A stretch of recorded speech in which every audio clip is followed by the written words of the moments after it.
We're getting many calls about this, Graeme, this situation regarding Nottingham Forest making a complaint post-match at Goodison when they spoke of 3 extremely poor decisions, 3 penalties not given. We can't accept it. We warned the PGMOL that VAR is a Luton fan before the game. They didn't change them. Our patience has been tested multiple times. Nottingham Forest will now consider its options. Our information is that their referee analyst at Forest, Mark Clattenburg, and Forest did not ask for Atwell to be removed from the fixture before the match, and it was intimated that they had no issue at the time. So what is this all about? Many messages coming in, 81089. There's one. Why should a Luton fan be in charge of VAR for their relegation rivals match? PGMOL should have removed him prior to the match, and this argument would never have happened. On-pitch referees are removed for the same reason. I mean, this individual, whoever it is sending this message, Graeme, has obviously got an image in his mind of Atwell wandering around the VAR truck with a Luton scarf on, maybe a Luton hat as well. It simply doesn't happen. We have to trust our officials, don't we?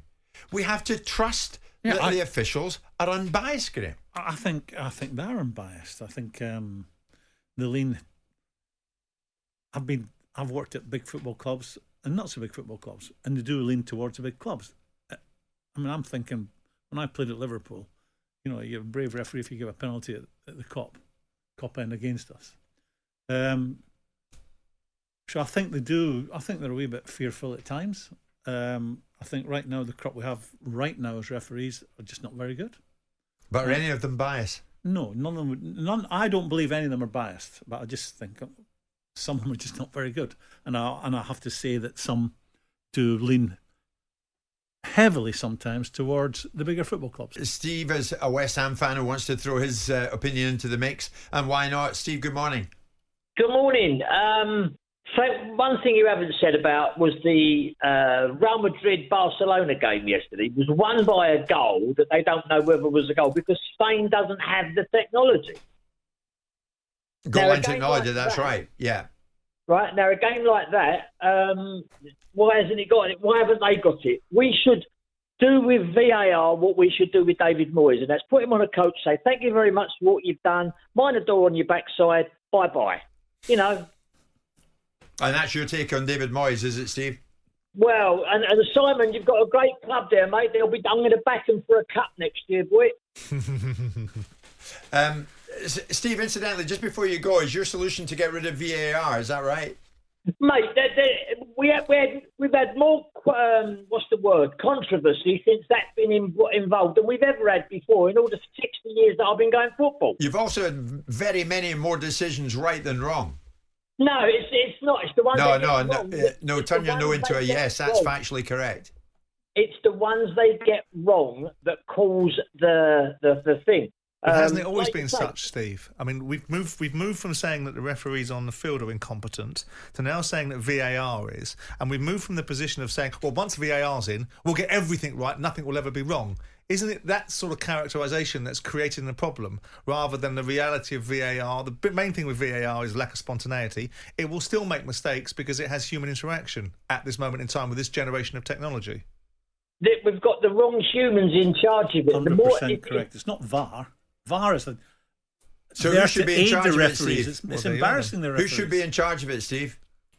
Well, the referees and ex-players, but you're not going to pay them enough because they get too much money nowadays anyway. But Steve, if ex-players were in charge of VAR on Monday morning, if a decision went against West Ham, you'd be on saying, you know the thing about that ex-player? You let him be in charge of VAR, and he's a former Chelsea player, and that's why he didn't allow West Ham's goal. Jim, would it not be the case? Steve, bear with me because I'm with you on this. Steve, bear with me on this. There are so many ex-players. You could have a pool of ex-players that didn't referee the teams they had an association with. Would that help? They've got to do something to improve the quality of refereeing. VAR was there to make life easier for them. All it's done is created debate and embarrassed them. And every Monday morning, we'll be sitting here talking about what the referees missed, what bad decision that was. And Steve is right. I'm an advocate for introducing players.